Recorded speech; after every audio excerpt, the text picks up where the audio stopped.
আমরা যখনও কিছু পড়ি সেটা কিন্তু আমাদের খুব কম সময়ের জন্য মনে থাকে এবং আমরা সেটাকে চট করে ভুলেও যাই।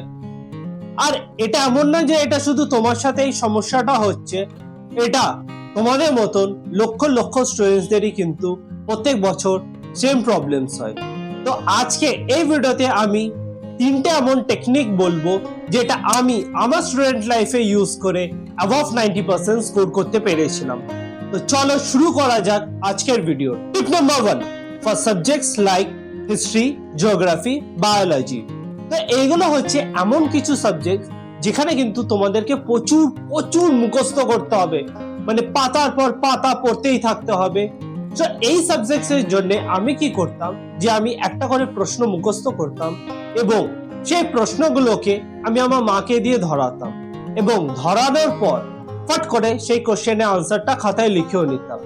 এইভাবে লেটস সে 10টা কোশ্চেন মুখস্থ করছি, তো 10টা কোশ্চেন এরকম ভাবে মুখস্থ আর ধরা তারপরে লেখা, এই প্রসেসটা করতাম।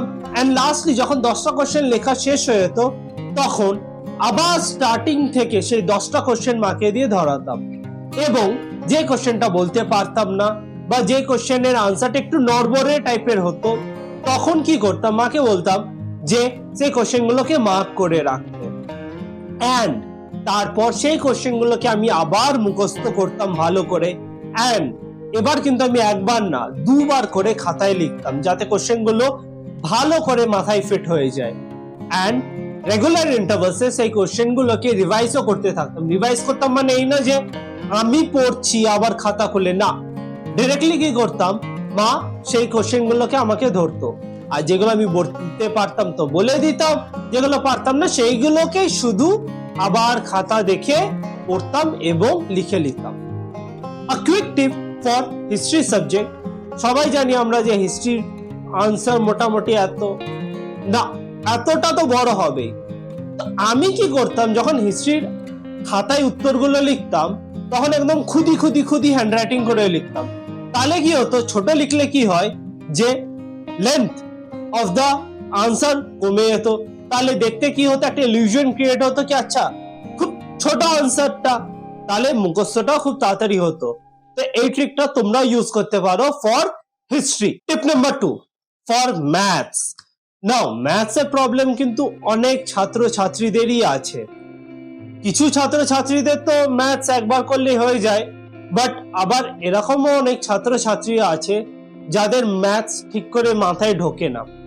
তো ম্যাথস মাথায় ঢোকানোর একটাই উপায় হচ্ছে, সেটা হচ্ছে প্র্যাকটিস করা। বাট প্র্যাকটিস করা তো ঠিক আছে, সবাই প্র্যাকটিস করছে, বাট প্র্যাকটিসটা কিভাবে করা উচিত।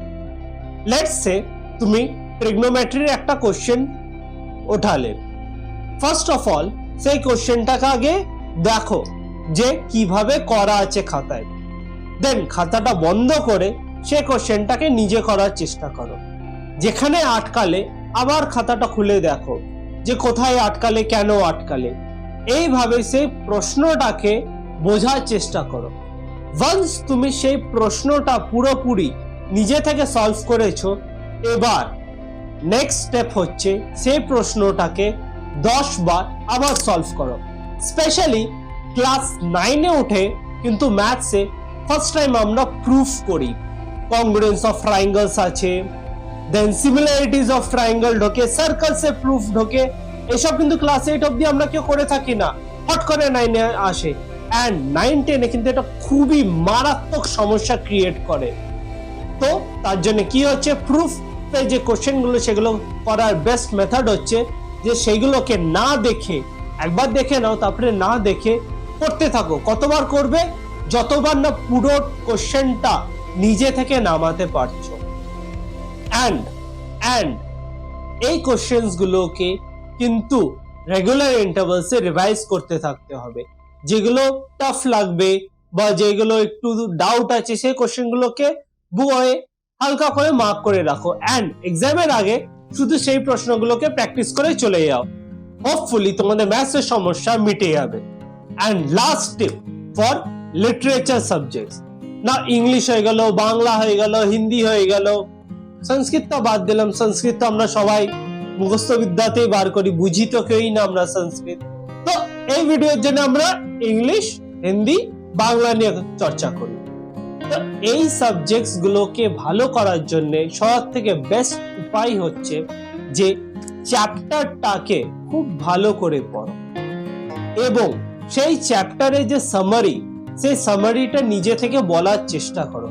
যদি তুমি পুরো চ্যাপ্টারে সামারিটা বলে দিতে পারো, তার মানে তোমার চ্যাপ্টারে একটা কোশ্চেনও আটকাবে না। নেক্সট স্টেপ হচ্ছে যে যত কোশ্চেন আছে ওই চ্যাপ্টারের ভিতরে, সেই কোশ্চেন গুলো জাস্ট একবার দুবার করে একটা গল্পের মতন পড়ে নাও। দেন সেই আনসারস গুলোকে নিজে থেকে লেখার চেষ্টা করো উইথ কারেক্ট গ্রামার।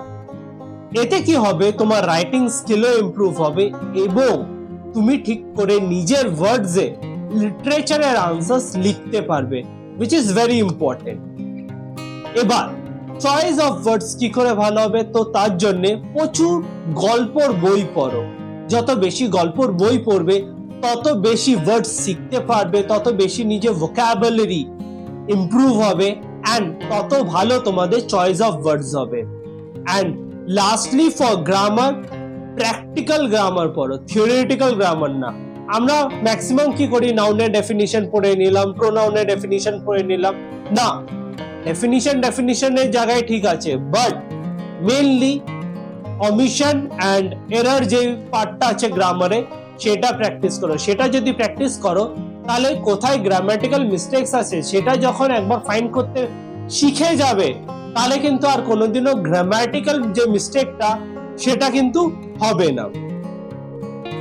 আর আমরা জানি ইংলিশ, হিন্দি বা যে কোনো লিটারেচার সাবজেক্টে পরীক্ষাতে লেটার রাইটিং আসে, দেন এসে আসে, এই প্যারাগ্রাফ রাইটিং আসে।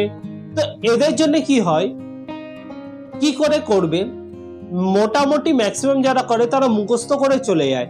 এবার যদি অন্য কোনো টপিক চলে আসে বা শেষ, তারা এক্সাম হলে ফ্ল্যাট, তাদের দ্বারা আর লেখা তো হয়ই না এবং এত জঘন্য লেখে কি 5-এর ভিতরে 2 দিতেও টিচারের কষ্ট হয়। তো সব থেকে বেস্ট ওয়ে হচ্ছে যে বই কেনো, এসের বই কেনো, লেটারের বই কেনো এন্ড সেই বইগুলোকে পড়ো। পড়তে পড়তে এমন একটা পর্যায়ে চলে আসবে যখন তুমি এসে নিজে থেকে লিখতে পারবে। সাপোজ লেটস সে একটা প্যারাগ্রাফ তুমি পড়লে মাই ফ্যামিলির উপরে, পুরো প্যারাগ্রাফটাকে ভালো করে পড়লে একবার দুবার। এবার এই প্যারাগ্রাফটাকে নিজে থেকে খাতায় লেখার চেষ্টা করো। এরকম ভাবে যখন নিজে থেকে নিজের ওয়ার্ডস ইউজ করে লেখার চেষ্টা করবে, তখনই কিন্তু এসে, প্যারাগ্রাফ বা লেটার রাইটিং ইমপ্রুভ হবে। হ্যাঁ, তবে এই না যে তুমি পড়লেই না কিছু, তুমি ধরো মাই ফ্যামিলি বলেছি কিন্তু মাই ফ্যামিলিতে লিখতেটা কি হবে সেটাই জানো না, তাহলে তো বাজে এসে বা প্যারাগ্রাফই তো লিখবে, মাথায় তো কিছু আসবেই না। তো এই জন্যে এসে, প্যারাগ্রাফ বা লেটার রাইটিং এর বই পড়ো, তাতে আইডিয়াস পাবে, কি পয়েন্টস পেয়ে যাবে এন্ড তারপরে নিজের ওয়ার্ডসে সেই জিনিসগুলোকে লিখতে পারবে। সো এই ছিল আজকের ভিডিওটা তোমাদের কেমন লাগলো কমেন্ট করে কিন্তু অবশ্যই জানিও। দেখা হচ্ছে তোমাদের সাথে আবার একটা নতুন ভিডিওতে। Till then tata, bye by.